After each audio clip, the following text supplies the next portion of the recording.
Okay students, so today I am going to explain you register.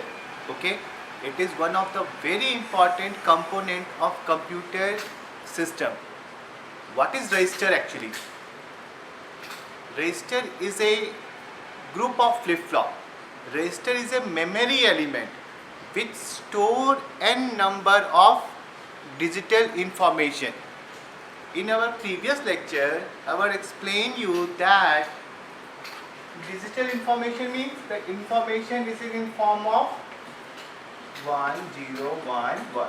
Okay, so when we was discuss the flip-flop, at that time flip-flop is the device which used to store one bit of digital information. Okay, flip-flop क्या था?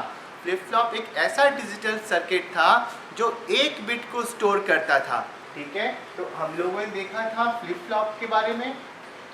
ठीक है, flip-flop क्या था? Store one bit of digital information. Clear? Flip-flop क्या था? Flip-flop था एक बिट डेटा को स्टोर करने के लिए हम लोग फ्लिप-फ्लॉप यूज करते थे. लेकिन हमारा इंफॉर्मेशन और इंस्ट्रक्शन एक बिट का तो नहीं होगा.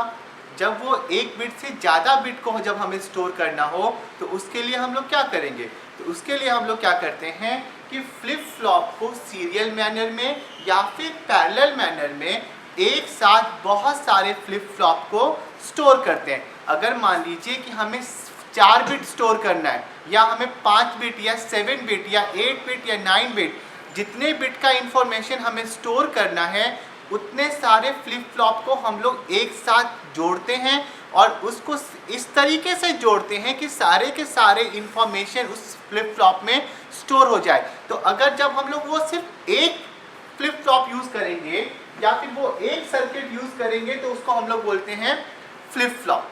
ठीक है, और उसी के साथ जब हम लोग एक से ज़्यादा फ्लिप-फ्लॉप को जोड़ देते हैं तो वो जो हमारा सर्किट डिजाइन बनता है उसको हम लोग बोलते हैं register. So register is the memory element which store inside the central processing unit. Okay, register is the memory element which store inside the central processing unit and store n number of bit. There is no compulsion and restriction of register that how many bit it can be stored. We can store n number of bit, depends upon the number of flip-flop used inside the flip-flop. Register simple सी बात है. अगर हमें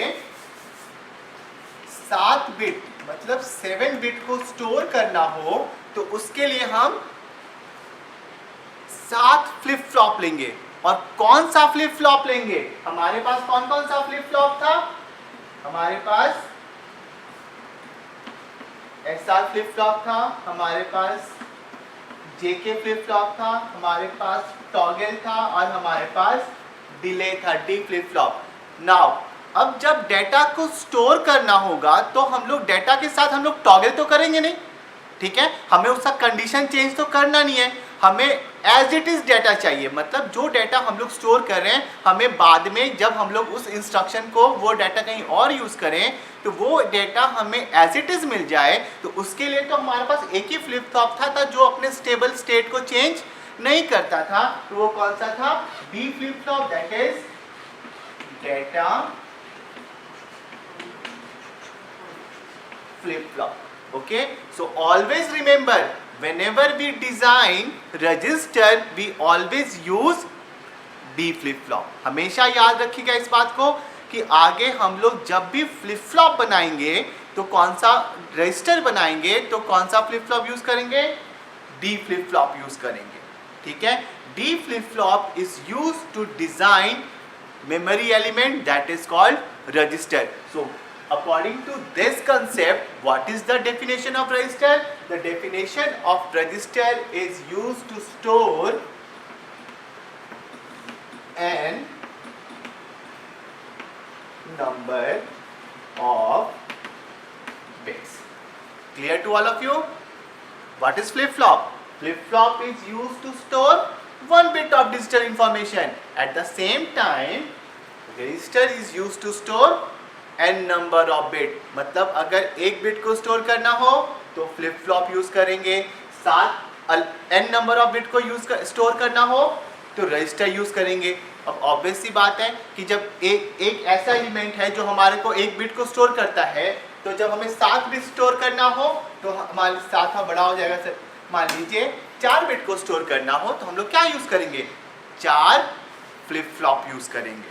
ठीक है, अब उसको मान लीजिए हम लोगों ने डी फ्लिप फ्लॉप यूज किया। अब मान लीजिए हमें 4 बिट का इंफॉर्मेशन है 1101, तो हम लोगों ने ये हमारा क्या हो गया, सीरियल, मान लीजिए सीरियल इनपुट, ये हमारा क्या हो गया डी, ये हमारा हो गया Q. Similarly D Q D Q D and Q, मान लीजिए सीरियल ही आउटपुट भी है।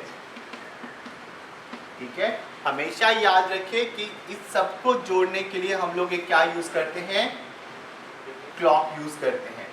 ठीक है, ये हमारा क्या हो गया, क्लॉक। ठीक है, तो अब ये जो हमारा फ्लिप फ्लॉप है, ये हम लोगों ने 4 डी फ्लिप फ्लॉप को आपस में सीरियल मैनर में कंबाइन कर दिया। Now this circuit is capable of storing 4 bit and these 4 bit are 1 1 0 and 1। Clear, this is called, इसको हम लोग बोलते हैं serial input, serial output, flip flop भी, रजिस्टर भी बोल सकते हैं। In this circuit we can combine 4 number of flip flop. अगर हमें 7 बिट को स्टोर करवाना हो, मान लीजिए कि अगर आपके पास 7 बिट का रजिस्टर है, तो 7 बिट के रजिस्टर को स्टोर करवाने के लिए हमें क्या चाहिए होगा, 7 फ्लिप फ्लॉप चाहिए। और 7 फ्लिप फ्लॉप का मतलब क्या है, which flip flop, always remember D flip flop. हमेशा जब भी हम लोग रजिस्टर डिजाइन करेंगे तो डी फ्लिप फ्लॉप से बनाएंगे। तो रजिस्टर का कंसेप्ट क्लियर है। रजिस्टर क्या है, register is the very fast memory store inside the central processing unit which receive instruction from main memory, okay, which receive instruction from main memory and given to the processor। processor data को execute करने से पहले वो आपको लगता है main memory से data retrieve करता है, लेकिन वो एक्चुअली में उसको जो इंस्ट्रक्शन फेच करता है वो कौन करेगा, रजिस्टर करेगा। तो रजिस्टर जो है वो हमारा मेन मेमोरी से भी ज़्यादा फास्ट मेमोरी है, जो कि हमारे सेंट्रल प्रोसेसिंग यूनिट में के सर्किट बोर्ड पे इंस्टॉल चिप इंस्टॉल होता है, अटैच्ड होता है, और जो इंस्ट्रक्शन को प्रोसेसर के पास ALU को पास करेगा, उसके बेसिस पे ही ALU अपना ऑपरेशन परफॉर्म करता है। ठीक है, सो व्हाट इज रजिस्टर। और एक बात और देखिए, रजिस्टर के पास हमारा प्रोसेसिंग कैपेबिलिटी भी होता है। It not only store the data, it can process the data. बहुत छोटा प्रोसेसिंग होता है, माइक्रो प्रोसेसर के बारे में बताएंगे आपको। तो रजिस्टर हमारा डाटा को स्टोर भी करता है और प्रोसेस भी करता है। और रजिस्टर क्या हो गया, बहुत सारे फ्लिप फ्लॉप को हम लोगों ने एक साथ जोड़ के क्या बनाया, रजिस्टर बनाया। So I hope you all are clear what is register. Register is the combination of flip flop which use to store n number of bits.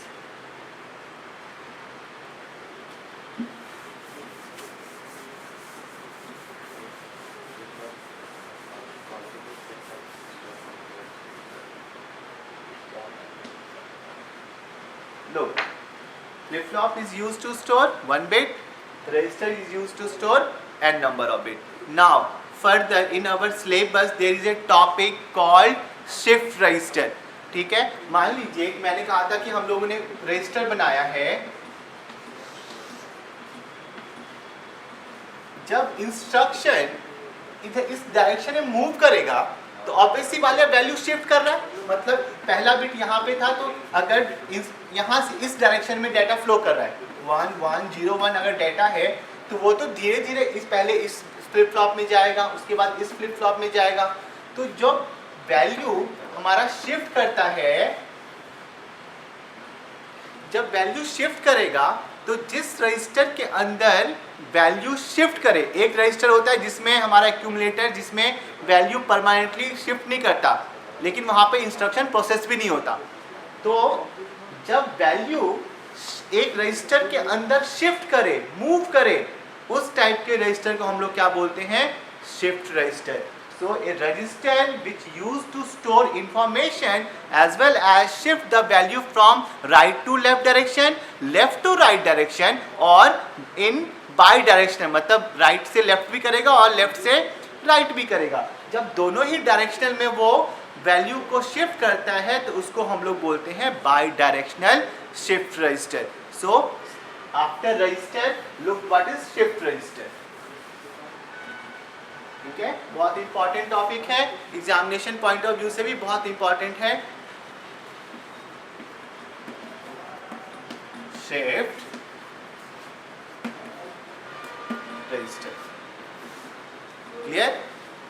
पहले register, then shift register. Shift register means a register in which value are moving from one flip flop to another flip flop और in A flip flop, so that kind of register is known as shift register। ठीक है, मतलब एक register के अंदर जब value move करें, shift करें, तो उसको हम लोग क्या बोलते हैं? Shift register. अब शिफ्ट रजिस्टर के टाइप देखिए, सबसे पहला होता है हमारा right shift register. Okay, right shift register. Next left shift register. ठीक है, एक मतलब जब वैल्यू राइट से लेफ्ट जाए तो राइट शिफ्ट रजिस्टर, लेफ्ट से राइट आए तो लेफ्ट शिफ्ट रजिस्टर।